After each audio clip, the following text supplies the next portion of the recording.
నమస్కారం. ఆధ్యాత్మిక సుధాసాగరం ధర్మ సందేహాలు ప్రత్యేక కార్యక్రమానికి సాదర స్వాగతం. తొండము నేకదంతము దోరపబొజ్జే వామహస్తము మెల్లని చూపులు మందహాసములు కొండక గొజ్జు రూపంన కోరిన విద్యలకెల్లా నొజ్జేయుండడి పార్వతతనయ యోగి గణాధిప నీకు మృక్కెదన్ అంటూ ఏ పూజ చేసినా, ఏ నోము నోచినా, ఏ కార్యక్రమం ప్రారంభించినా ముందుగా ఆ గణనాథుణ్ణే భక్తి శ్రద్ధలతో ఆరాధిస్తూ ఉంటారు. ఇక భాద్రపద మాసం గణపతి నవరాత్రులు వచ్చిందంటే చాలు చిన్న పెద్ద కుటుంబ సమేతంగా స్నేహితులతో అందరూ ఎంతో ఆనందోత్సాహాలతో ఆ విఘ్న వినాయకుడిని ఆరాధిస్తూ ఉంటారు.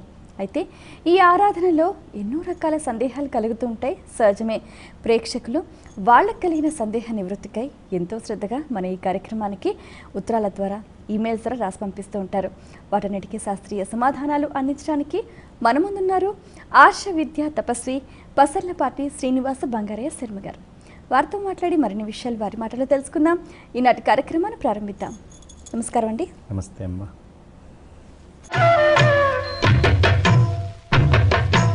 మొదటి ఉత్తరం చూద్దామండి. అమ్మ శ్రీధర్ హైదరాబాద్ నుంచి రాస్తున్నారు. గణపతిని వక్రతుండుడని పిలుస్తారు కదా, వక్రతుండం ప్రత్యేకత ఏమిటి? అసలు ఈ ప్రశ్నతోటే ఆరంభం అవటం అనేది చాలా విశేషం. ఎందుకు అంటే ప్రప్రథమంగా విఘ్నేశ్వరుడు అసలు దర్శనమిచ్చినటువంటి రూపం వక్రతుండ రూపం. ఎప్పుడు ఇచ్చాడు ఆయన వక్రతుండ రూపంలో దర్శనం? ఎవరికి ఇచ్చారు అంటే బ్రహ్మదేవుడు ఆయన సృష్టి కార్యక్రమం మొదలుపెట్టి ఒక దగ్గర పెట్టాల్సిన ముక్కుని ఒక దగ్గర పెట్టాల్సిన చెవు ఇంకొక దగ్గర పెడుతూ ఉంటే ప్రజలందరూ ఆయన మీద యుద్ధానికి ఎగిరి వచ్చారు. సృష్టి మొత్తం సక్రమంగా చేయలేకపోతున్నారు. ఆ సందర్భంలో ఆయన ఏం చేయాలో అర్థం కాక ఓంకారాన్ని తపస్సు చేస్తూ అలా ఆ తపస్సులో కూర్చొని అలా ఉండిపోయారు. అప్పుడు ఆ ఓంకారాన్ని ధ్యానం చేస్తున్నప్పుడు మాఘకృష్ణ చతుర్దశి నాడు చక్కగా ఆ స్వామివారు మాఘకృష్ణ చవితి నాడు దర్శనమిచ్చి అక్కడ వక్రతుండ రూపంలో బ్రహ్మదేవుడికి దర్శనమిచ్చారు. ఆ వక్రతుండ రూపంలో ఇచ్చినటువంటి దర్శనమే ప్రప్రథమము కపిల వర్ణంలో ఇచ్చారు. అది కూడా ఎరుపు నలుపు కలిసినటువంటి వర్ణం. అందుకనే ఆ వర్ణానాం ఆద్యం కపిలం అని చెప్తారు. ఎరుపు వర్ణమే అన్నిటికీ ఆద్యము. ఆద్యుడైన గణపతి మొట్టమొదట దర్శనం ఇచ్చింది ఎరుపు వర్ణంలో బ్రహ్మదేవుడికి. అప్పుడు ఆయన వరం ఇచ్చాడు, ఏం పర్వాలేదు, సృష్టి కార్యం ఇక మీదటంతా దిగ్విజయంగా సాగుతుంది అని. ఆ వక్రతుండముగా ఇచ్చినటువంటిది అంటే వక్రముగా కలిగినటువంటి తొండము కలిగిన వాడు అని. అయితే దీన్ని ఇంకొంచెం జాగ్రత్తగా లోతుల్లో మనం కనుక అర్థం చేసుకుంటే వక్రములను తుండిలము చేసేటటువంటి వాడు. అంత పెద్ద సృష్టి రచన చేసేటప్పుడు ఏ ఏ వంకరలు, ఇబ్బందులు, ఆటంకాలు వచ్చినాయో వాటన్నిటినీ కూడా ముక్కలు ముక్కలుగా తీసి పారేసేయగలిగినటువంటి వాడు. ఆయనని వక్రతుండు అంటారు.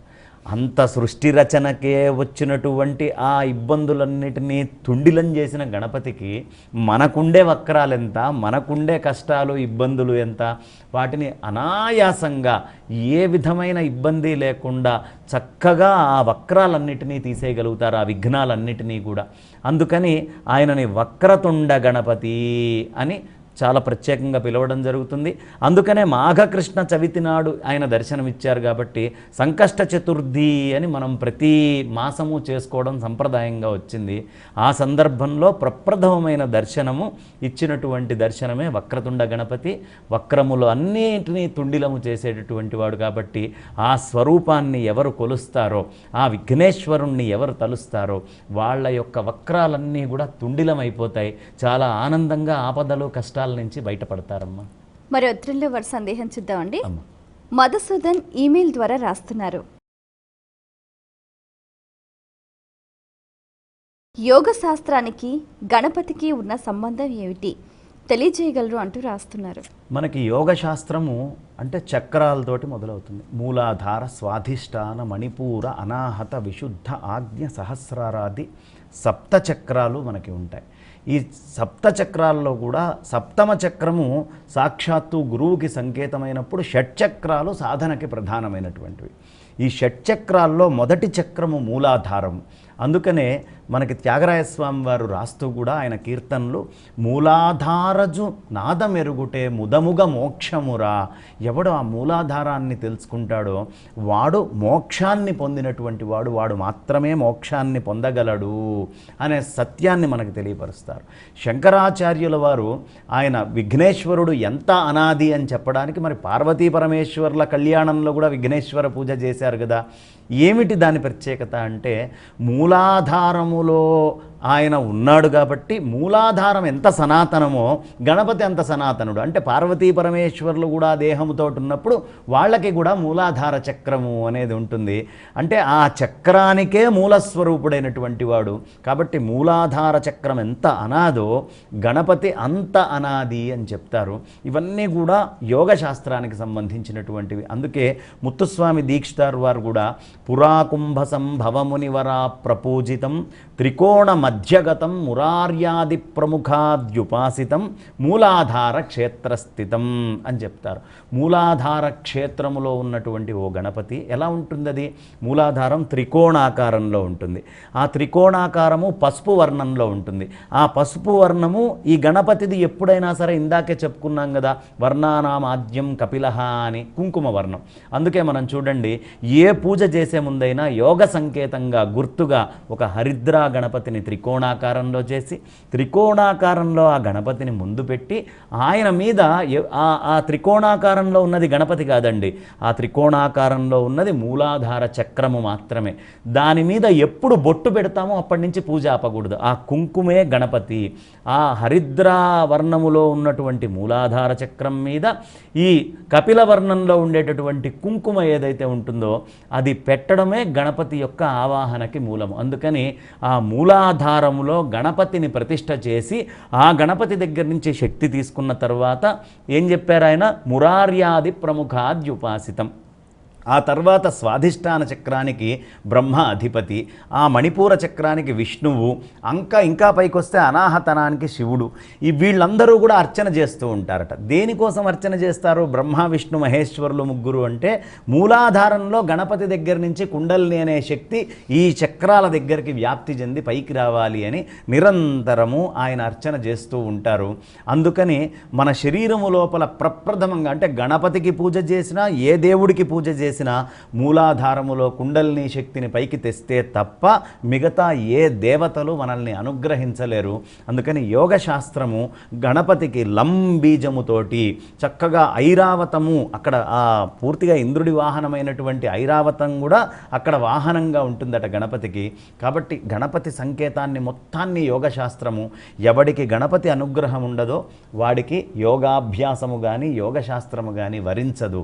ఎవడు గణపతిని ఆశ్రయిస్తాడో, ఎవడు గణపతిని ఆరాధిస్తాడో వాడి మూలాధార స్థానములో కుండలిని శక్తి లేవకుండా ఉండదు. కాబట్టి ఏ కార్యక్రమం చేసినా ఆదౌ పూజ్యో గణాధిప అని చెప్పడానికి మూలాధారం దగ్గర నుంచే పైకి వెళ్ళాలయ్యా అనే యోగ సూత్రాన్ని మనకి తెలియపరుస్తున్నారమ్మా. మరి ఉత్తరం చూద్దామండి. లక్ష్మి హైదరాబాద్ నుంచి రాస్తున్నారు. వినాయకుడిని గజకర్ణక, శూర్పకర్ణ అని అంటూ ఉంటారు కదా, కర్ణాలకే రెండు పేర్లు ఎందుకు? అసలు ఏనుగు ముఖంలో ఆ చెవులు చూస్తుంటేనే చాలా ఆనందంగా ఉంటుంది. పెద్దగా ఉంటాయి ఆ చెవులు. ఏం చెప్తుందయ్యా ఆ గజకర్ణము అంటే? పెద్ద చెవు ఏదైతే ఉంటుందో ఆ చెవు ఎప్పుడు ఊపుతూ అందంగా ఉంటుంది. అది ఊపుతూ ఉంటే ఎన్నిసార్లు ఊపినా చూడాలి అనిపిస్తుంది. అంత పెద్ద చెవులు ఎందుకు పెట్టుకుంది ఆ గజముఖానికి అంటే, వినదగును ఎవ్వరు చెప్పిన వినినంతనే వేగిరబడక వివరింపదగున్. ఎవ్వరు చెప్పినా వినాలి.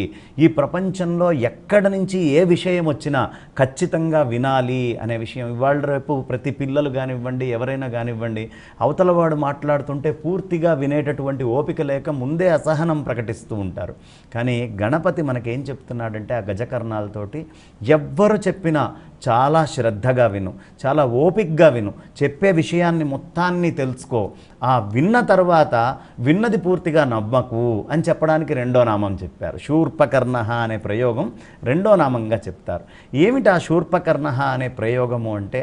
శూర్పము అంటే చాట, చాటల లాంటి చెవులు కలిగినవాడా, గజకర్ణక ఏనుగు లాంటి చెవులు కలిగినవాడా, పెద్ద చెవులు కలిగినవాడా, ఏం చెప్పినా వినేటటువంటి లక్షణాన్ని మాకు తెలియపరిచేటటువంటి వాడా అని మొదటి నమస్కారం అయితే, రెండోది చాటల లాంటి చెవులు కలిగినటువంటి వాడా ఓ గణపతి అని రెండో మాట అంటున్నారు. చాట ఏం చేస్తుంది మనకి సాధారణంగా, మనం ఏదైనా ఒక పదార్థం అందులో వేసి ఇలా విసిరినప్పుడు పొట్టు మొత్తం బయటికి వెళ్ళి అవసరమైన సరుకు ఏదైతే సామాగ్రి ఉంటుందో శుద్ధమైనటువంటి సామాగ్రి దాన్ని ఇక్కడ ఉంచుతుంది. అలాగే ఆ స్వామివారి యొక్క చెవులు శూర్పకర్ణాలు, చాటల్ లాంటి చెవులు ఏం చేస్తాయి, చెప్పిన దాంట్లో మంచి ఏదైతే ఉంటుందో, యోగ్యమైనటువంటిది ఏది ఉంటుందో అలాంటి యోగ్యమైనటువంటి దాన్ని పూర్తిగా తీసుకొచ్చి లోపల పెట్టుకోవయ్యా, నీ మనస్సులో దాన్ని ప్రతిష్ఠ చేసుకో, అనవసరమైన ఊకని మొత్తము తీసి బయట పారేసేయి, వ్యర్థమైన దాన్ని ఎప్పుడు నీతోటి ఉంచుకోకు అనే సత్యాన్ని మనకి తెలియపరుస్తుంది. కాబట్టి గజకర్ణక శూర్పకర్ణ అనే రెండు మాటల్ని అక్కడ ప్రయోగం చేయటం జరుగుతుంది. గణపతి ఎంత తత్వాన్ని అందిస్తాడో చిన్న పిల్లవాడి దగ్గర నుంచి పెద్దవాడి దాకా అంత అందము గణపతి యొక్క రూపురేఖల్లోనే మనకు దొరుకుతుంది. అదనమాట ఈ మా నామం యొక్క ప్రత్యేకత. మరి ఉత్తరం చూద్దామండి. శాంకరి ఈమెయిల్ ద్వారా రాస్తున్నారు. స్వామివారిలో దాగి ఉన్న అర్ధనారీశ్వర తత్వాన్ని చెబుతారా అంటూ రాస్తున్నారు.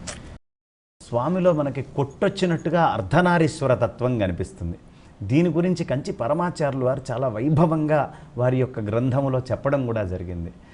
ఏమిటి ఆయన దగ్గర కనిపించేటటువంటి అర్ధనారీశ్వర స్వరూపము అంటే, ఒకానొక సందర్భంలో ఒక రాక్షసుడు దాడి చేస్తున్నప్పుడు ఒక దంతాన్ని ఆయన తీసి వాడిని వధించటం జరుగుతుంది, వాడి మీద ప్రయోగిస్తారు. అప్పుడు ఏకదంతుడు అనే పదం ఆ షోడశనామాల్లో ఏకదంతుడు అనే పదం ఆయనకు వచ్చింది.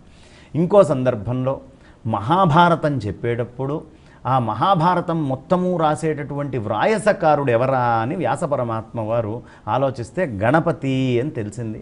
గణపతిని ప్రార్థించి అంగీకరింపజేశారు. ఆ అంగీకరింపచేసినప్పుడు ఒక మొత్తము దంతము తీసుకొని పూర్తిగా ఆయన ఆ దంతముతోటి మహాభారతాన్నంతా రాశారు అని ప్రతీతి.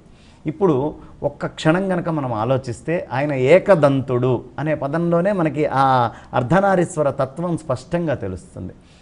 ఆడ ఏనుక్కి దంతాలు ఉండవు, మగ ఏనుక్కి దంతాలు ఉంటాయి.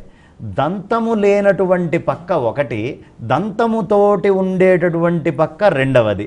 ఆ దంతముతోటి లేనటువంటిది మొత్తము కూడా ఆ సగభాగము పార్వతీ స్వరూపము.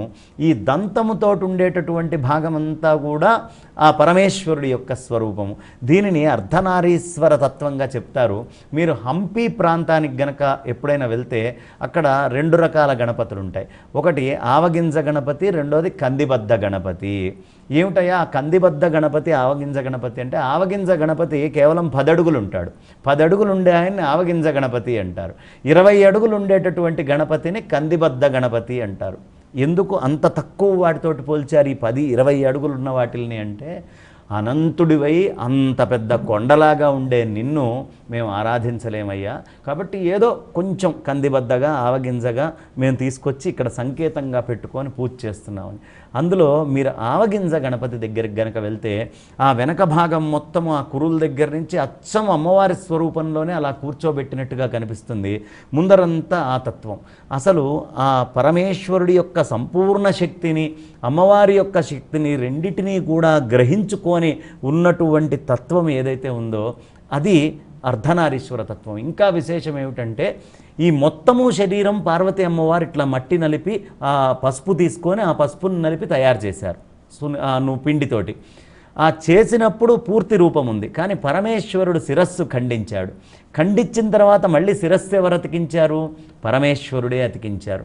పరమేశ్వరుడి యొక్క శక్తి మొత్తము ఈ ఊర్ధ్వముఖంలో ఉంటుంది. అందుకనే నరాకారో మాయ, గజాకార పరమాత్మ. ఈ గజాకారం ఏదైతే ఉందో అదంతా పరమాత్మ స్వరూపము. ఆ కింద నరాకారం అంతా మాయతోటి పోల్చారు. ఆ పరాశక్తి యొక్క మాయ కిందంతా ఉంటుంది. ఈ పరమేశ్వరుడి యొక్క స్వరూపమంతా కూడా ఆ శిరస్సు మీద మోక్షాన్నిచ్చేటటువంటిది శిరస్సు, భౌతికమైన కోరికల్ని తీర్చేటటువంటిది ఆ కంఠము కింద భాగం. అందుకనే అర్ధనారీశ్వర తత్వాన్ని పూర్తిగా సమ్మేళనం చేసుకునేటటువంటి స్వరూపం మనకు అక్కడ అర్ధనారీశ్వరం ఎలాగో అలా గణపతి తత్వంలో కూడా అర్ధనారీశ్వరం పూర్తిగా కనిపిస్తుందమ్మా. అది దాని ఉత్తరించుద్దామండి. సుకన్య గుంటూరు నుంచి రాస్తున్నారు. గజముఖం ప్రత్యేకత ఏమిటి తెలియచేయగలరు అంటూ రాస్తున్నారు. లక్ష్మీ స్థానాలు అని మనకి 5 చెప్పబడ్డాయి.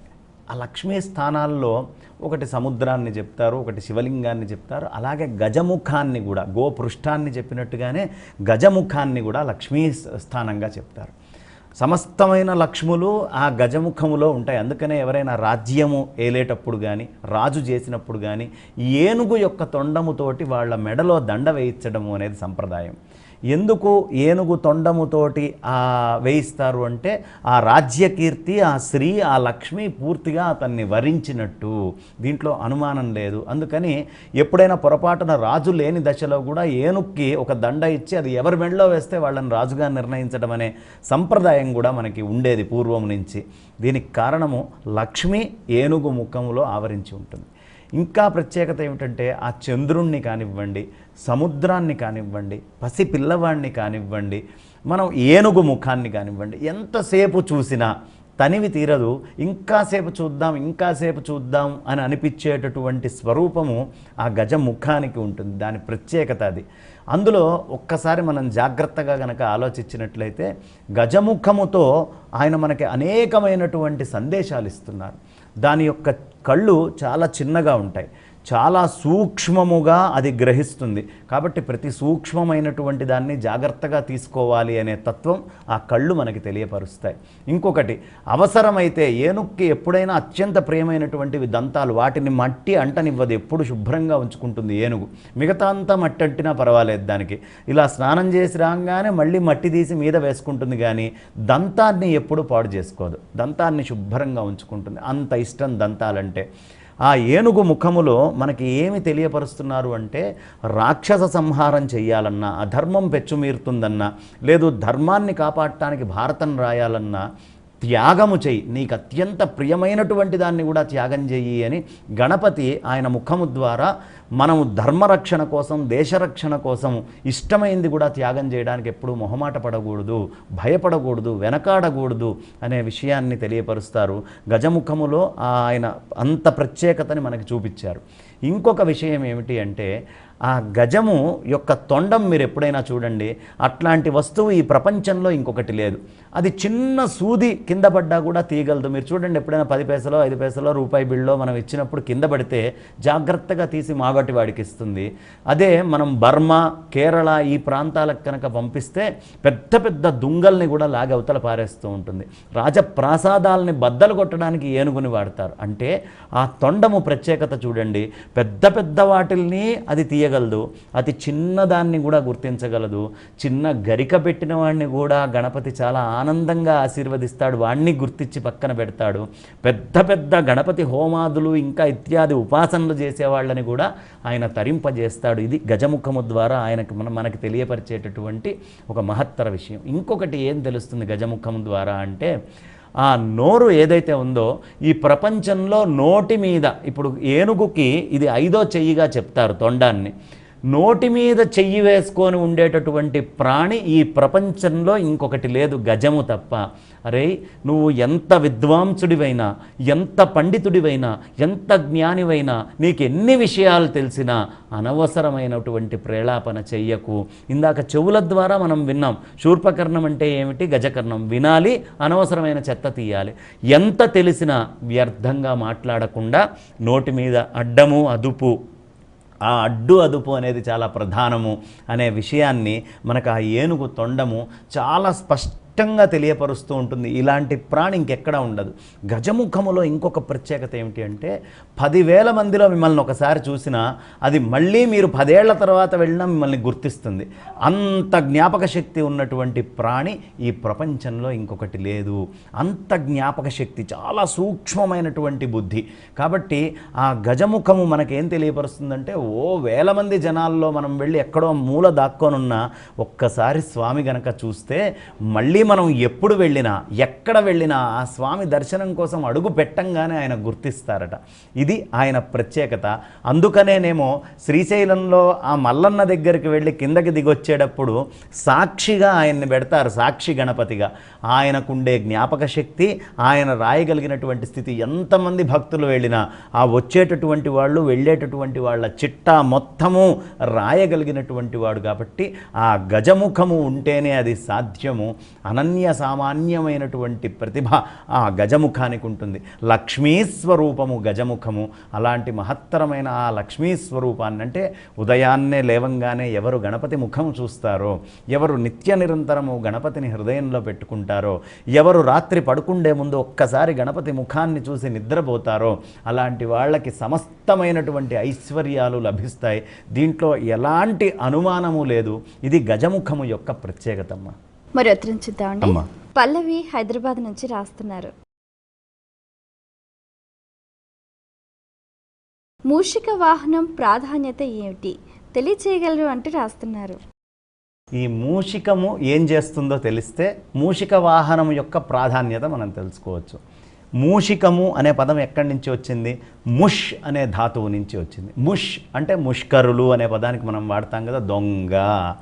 ఈ మూషికము అనేది కూడా పెద్ద దొంగ, రాక్షసుడిగా ఉండి అన్ని దొంగతనం చేసేటటువంటి వాడిని అణిచి వాహనం కింద పెట్టుకున్నారు. ఈ మూషికము లాంటి వాడే మన జీవుడు కూడా. ఈ జీవుడు మూషికమే, ఏం ప్రత్యేకత ఏం లేదు. ఈ శరీరము అనబడే దాంట్లోకి వెళ్ళి ఆ హృదయము అనే గుహలో కూర్చొని ఆ ఎలక ఎలా అయితే ఒక రంధ్రంలో కూర్చొని బయటికి వెళ్ళి సామానంతా దొంగతనం చేసుకొని వచ్చి తింటుందో, ఈ జీవుడు ఎవరైతే ఉన్నారో ఈ జీవుడు కూడా ఈ లోపల కుహరంలో ఉండి అలా ఇంద్రియాల ద్వారా బయటికి వెళ్ళి బయట ఉండే అందాలని, వాసనల్ని, రుచుల్ని, స్పర్శని ఇట్లా పంచేంద్రియాలతోటి అన్నీ దొంగతనం చేసుకొని వచ్చి లోపల కూర్చొని అనుభవిస్తూ ఉంటాడు. ఇలా దొంగలాగా కూర్చుండేటటువంటి ఆ మూషికం ఏదైతే ఉందో దాని మీద అధిష్టానం, అంటే జీవుడి మీద అధిష్టానమైనటువంటి పరమాత్మగా ఆయన్ని గుర్తుగా చెప్తారు. అది దానికి ప్రధానమైన లక్షణం. రెండవది ఏమిటి? జిహ్వా సింహాసన ప్రభువు అని మనకి ఆ స్వామివారి యొక్క సహస్రనామావళిలో దొరుకుతుంది. నాలుక అనబడేటటువంటి సింహాసనం మీద కూర్చున్నవాడు అని.